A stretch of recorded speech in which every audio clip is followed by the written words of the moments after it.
everyone, this is Jason Merkle from Horizon Hobby. We're out at the flying field today to talk about the new Habu SS 50mm EDF. This is the updated and upgraded version. We released the original version a few years ago. It became very, very popular, great seller for us. Habus are well known to be great first EDF jets. We actually do have the Habu STS, which is a trainer. We also have the Habu SS 70mm, a slightly larger version. And of course, we have the big bad Habu XS, which is the extra sport 80mm version as well. Very, very high performance, but also very easy to fly. But what I really like about this particular one is it's probably the most popular because a lot of people are buying this as their second airplane. So let's say you learn to fly on a trainer. My all-time favorite here, the Hobby Zone AeroScout S2 1.1 meter. A lot of people learn to fly on a model like this with the goal of ultimately getting into jets. Now, you could also start with the E-flite Habu STS, which is the Habu version, the Smart Trainer with SAFE. That's quite a bit bigger airplane, a bit more expensive. It is still very easy to fly. You literally could learn to fly as your first RC airplane ever with that Habu STS, but it does take more space. You got to go to an RC flying field, it takes more expensive batteries, it costs more overall. So for a lot of people, a better path to get to EDF jets, starting with the AeroScout. It's a great, phenomenal first aircraft, a phenomenal trainer, but also even more beyond that. But what's nice about it is when you buy the ready to fly basic version, it includes the DXS transmitter and you use a 3-cell 2200 to fly. So the same battery and the same transmitter from your AeroScout can also be used with the Habu SS. We also have the very popular Hobby Zone Carbon Cub 1.3 meter. Same thing, comes with the DXS transmitter and the ready to fly basic version. You fly with the 3-cell 2200.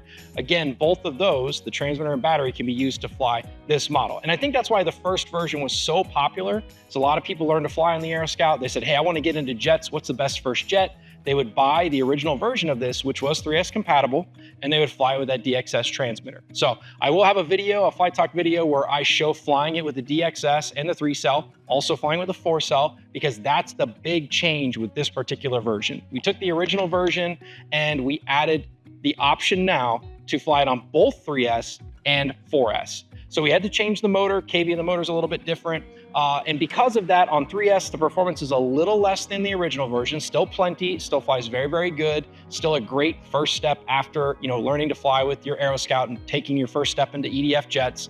But if you really want to turn things up a notch, you can install a 4-cell battery, no modifications required. You don't have to change the motor, you don't have to change the fan, you don't have to change the ESC.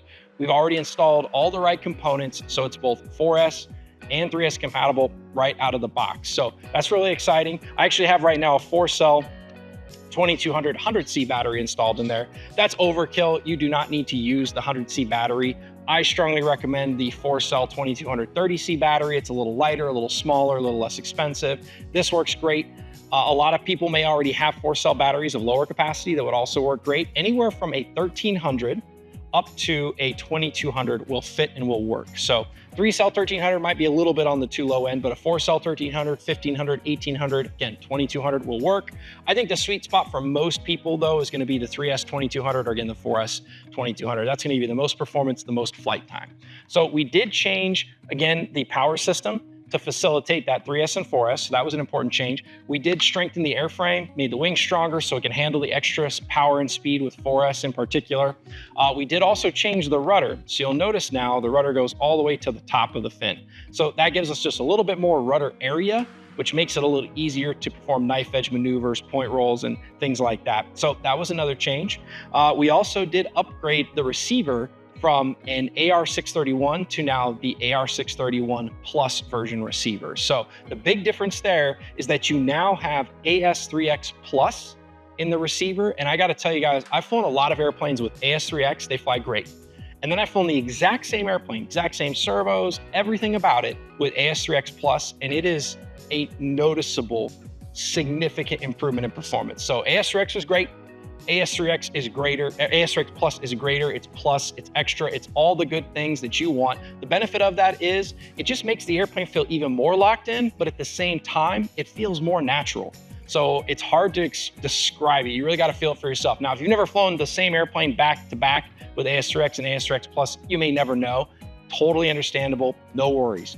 So the benefit is this airplane comes with it out of the box now, right in the receiver. You do have optional use Safe Select. So if you want to use Safe, you can use it. If you don't, totally understandable, you don't have to.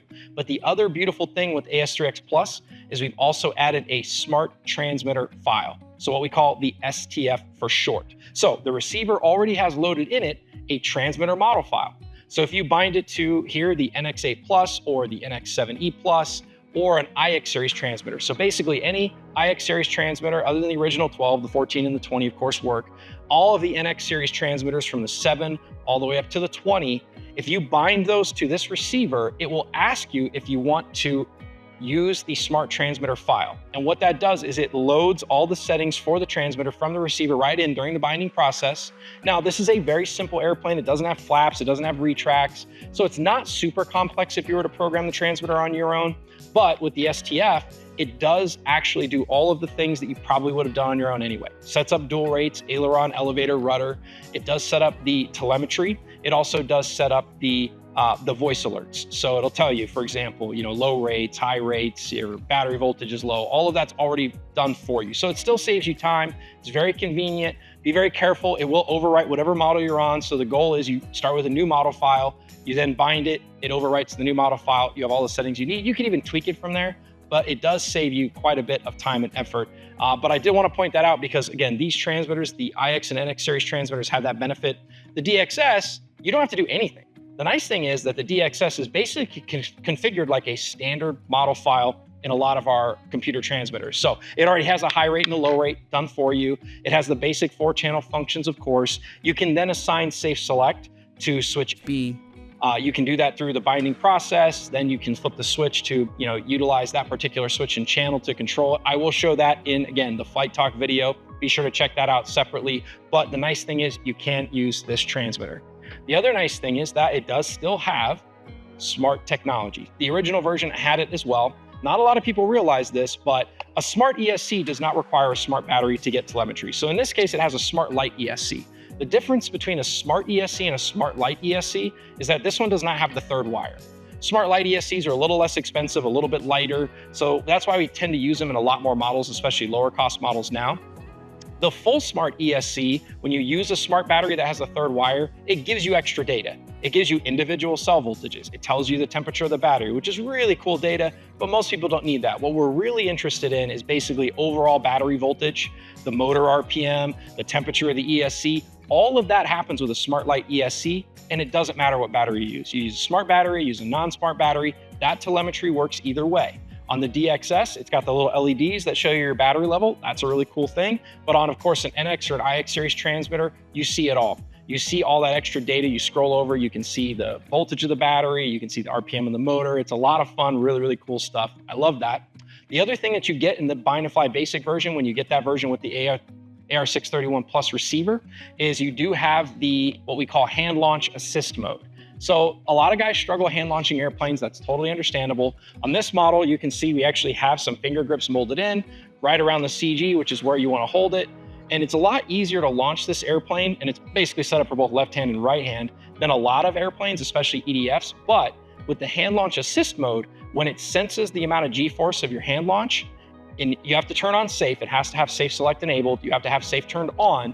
When you do that and it senses the G-forces of your throw, it automatically adds a little bit of up elevator to help it climb out a little bit more. So if you don't have the best launch in the world, it tends to help save that launch. Safe already makes it easier to launch, but the hand launch assist mode, which it turns on for a few seconds right after you launch it, helps get the airplane up to altitude a little bit more quickly. After a few seconds, you'll notice that it doesn't climb quite as much. You do have to be over 70% throttle. Really, you should just launch it at 100% throttle. Let it climb out, and then when you see it kind of settle into a lower angle of climb, that's when it's turned off and you're ready to either fly it around in safe mode, or you can turn off Safe Select and of course fly it with AS3X. So it's really nice. You've got all that built into the Bind and Fly basic version. We do of course have a PMP version, which is a little less expensive. If you want to use a receiver you already have or a different brand of receiver, you can do that. We have both options available. The nice thing about this airplane also is that it's super easy to put together. Be sure to check it out if you want. We've got an assembly video that shows you how to do that. It's just a couple screws, a couple minutes, and you're ready to go. Oh, and by the way, I forgot to mention, when you are hand launching, of course, you can remove the landing gear. So You can see it comes out really easy on the main gear like that. That's it. And then the nose gear is just a thumb screw. So there's a little thumb screw here that goes into the nose strut that holds it to the steering arm, and I can pull that out of there. So the really cool thing about that is you can actually go to the field, fly it with the wheels, then you can take the wheels off and fly it without, all in just a few seconds time, no tools required. And that's what we're gonna do in our flight talk video. So be sure to check that out. We'll do a little bit of flying on the pavement. We'll do a hand launch and landing on the grass. We'll also fly with 3S and 4S. And again, I'm gonna show that you can do that all with just a standard, simple DXS transmitter. It is not a one and done transmitter. Some guys argue you don't need that. Just buy a bind and fly Aero Scout and a more expensive radio. You don't need a more expensive transmitter to start the hobby and even to advance in the hobby to a next step airplane like this, which again, I mentioned it earlier, it's a great second airplane. So we call it a skill level 2, next step after a trainer airplane. So if you've learned to fly an Aero Scout successfully, when I say that, it doesn't mean you can just fly the Aero Scout around in beginner mode. You really should have at least progressed to flying it most of the time in the experienced flight mode. At that point, you're ready for your second airplane. And by all means, this can be your second airplane after that. It is a pretty darn easy to fly, quite possibly one of the easiest to fly EDF aircraft there's ever been. It isn't as easy to fly as a trainer, of course, or even maybe a low-wing sport airplane, but it is not that much harder. I'll show that in the flight talk video, just how easy it is to take off and land, how slow you can fly it comfortably, and also how aerobatic it is. It can do all of the aerobatics you expect on 3-cell, but especially on 4-cell where it's quite a bit faster. But it's a great all-around airplane, a great value, a good size. What I really like about this size is you can fly this at a smaller than an RC flying field space. So for the average pilot, I would say probably 2 soccer fields would be good. An experienced pilot could probably fly this in a single soccer field space, but if you're a lower time, less experienced pilot, the more space, the better, always. And again, you have the option to fly it off of a hard surface or over grass surfaces as well. Available now at your favorite local hobby shop, also at horizonhobby.com. Be sure to check out all of the videos and links that we put down in the description and also in that first pinned comment. Check out our playlist of videos on this particular product as well. And thank you for watching.